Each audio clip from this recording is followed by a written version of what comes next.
K Shivakumar ಅವರು ಮುಖ್ಯಮಂತ್ರಿ ಆಗಬೇಕು ಅಂತಕ್ಕಂಥದ್ದು ನಾವು ಒತ್ತಾಯ ಮಾಡಿದ್ದೀವಿ. ಮಾನ್ಯ ಮುಖ್ಯಮಂತ್ರಿಗಳು ಯಾರು ಡಿ ಕೆ ಶಿವಕುಮಾರ್ ಪರವಾಗಿ ಮಾತನಾಡಿದ್ದಾರೆ ಅವ್ರನ್ನೆಲ್ಲರನ್ನೇ ಕೂಡ ಅವಾಯ್ಡ್ ಮಾಡಿರ್ತಕ್ಕಂಥದ್ದು ಈ ಬಜೆಟಲ್ಲಿ ಕಂಡು ಬಂದಿದೆ. ಅಷ್ಟೇ ಅಲ್ಲ, ಈಡಿಗ ಸಮುದಾಯಕ್ಕೆ ಈಗಾಗಲೇ ಕುಲಕಸಬು ನಿಲ್ಲಿಸಿ 25 ವರ್ಷ ಆಯಿತು. ಯಾವುದೋ ಪರ್ಯಾಯ ವ್ಯವಸ್ಥೆಯನ್ನೇ ಕೂಡ ಮಾಡಲಿಲ್ಲ.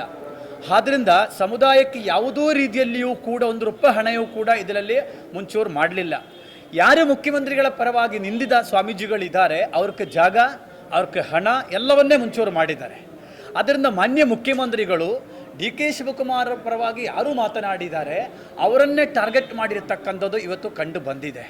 ಇದು ಮಾನ್ಯ ಮುಖ್ಯಮಂತ್ರಿಗಳಿಗೂ ಸೇರಿರ್ತಕ್ಕಂಥದ್ದಲ್ಲ. ನಾನು ಕೂಡ 700 ಕಿಲೋಮೀಟರ್ ಪಾದಯಾತ್ರೆ ಮಾಡಿ ಫ್ರೀಡಮ್ ಪಾರ್ಕಲ್ಲಿ ಬಂದಾಗ ಸನ್ಮಾನ್ಯ ಶ್ರೀ ಮಾಲಿಕೀಯ ಗುತ್ತೇದಾರ ಮುಖ್ಯಮಂತ್ರಿಗಳನ್ನ ಭೇಟಿಯಾಗಕ್ಕೆ ಹೋದಾಗ ಮುಖ್ಯಮಂತ್ರಿಗಳು ಹೇಳಿದರು, ಪ್ರಣವಾನಂದ ಸ್ವಾಮೀಜಿ BJP ಏಜೆಂಟ್ ಅಂತಕ್ಕಂಥ ಮಾತನ್ನು ಹೇಳಿದರು. ಸನ್ಮಾನ್ಯ ಬಸವರಾಜ ಬೊಮ್ಮಾಯಿಯವರು ಮುಖ್ಯಮಂತ್ರಿ ಆದಾಗಲೂ ಕೂಡ ನಾನು ಮಂಗಳೂರಿಂದ ಬೆಂಗಳೂರುವರೆಗೂ ಕೂಡ ಪಾದಯಾತ್ರೆ ಮಾಡಿ ನಿಗಮವನ್ನೇ ಘೋಷಣೆ ಮಾಡಿದ್ದೆ. ನಾವು ಯಾವುದೋ ಪಕ್ಷಕ್ಕೆ ಸೀಮಿತವಾಗಿದ್ದವರಲ್ಲ ಸ್ವಾಮೀಜಿಗಳು.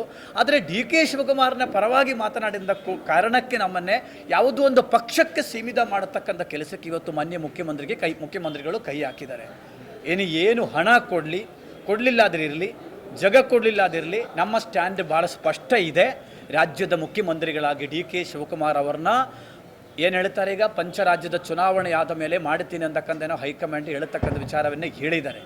ಯುಗಾದಿ ಆಯಿತು, ಮಕರ ಸಂಕ್ರಾಂತಿ ಆಯಿತು, ಇದು ಮುಂದುವರಿಸ್ಕೊಂಡು ಹೋಗಿದ್ರೆ ಏನು? ಹಿಂದುಳಿದ ವರ್ಗದ ನಾಯಕರೆಂದರೆ ಒಬ್ಬರೇ ಅಲ್ಲ. ಇವತ್ತು 2Aಯಲ್ಲಿ ನಾವು 104 ಜಾತಿ ಇದ್ದಾವೆ. ಅದರಲ್ಲಿ ಯಾರ್ಯಾರಿಗೆ ಅವಕಾಶವನ್ನೇ ಸಿಕ್ಕಿದೆ? ಯಾರಿಗೂ ಸಿಗಲಿಲ್ಲ, ಕೇವಲ ಒಬ್ಬರಿಗೂ ಸಿಕ್ಕಿದೆ.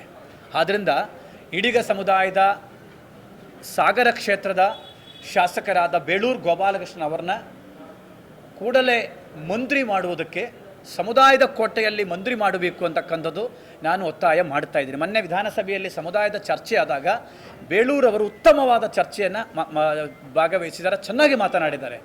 ಹಾಗಾಗಿ ದಿವಂಗತ ಬಂಗಾರಪ್ಪನವರು ಹೋದ ಮೇಲೆ ಬೇಳೂರು ಗೋಪಾಲಕೃಷ್ಣವರ ಮಾತು ಕೇಳಿದ ಮೇಲೆ ಸಮುದಾಯಕ್ಕೆ ನ್ಯಾಯವನ್ನೇ ಸಿಗುವ ರೀತಿಯಲ್ಲಿ ಬೇಳೂರು ಗೋಪಾಲಕೃಷ್ಣವರು ಮಾತನಾಡಿದ್ದಾರೆ. ಮಾನ್ಯ AICC ಅಧ್ಯಕ್ಷರಾದ ಖರ್ಗೆ ಅವರಲ್ಲಿ ಮನವಿ ಮಾಡುತ್ತೇನೆ, ಬೇಳೂರು ಗೋಪಾಲಕೃಷ್ಣವನ್ನೇ ಸಮಾಜದ ಕೋಟೆಯಲ್ಲಿ ಮಂತ್ರಿ ಮಾಡಿ ಅಂತಕ್ಕಂಥದ್ದು ಕೂಡ ನಾನು ಒತ್ತಾಯವನ್ನು ಮಾಡ್ತಾ ಇದ್ದೀನಿ.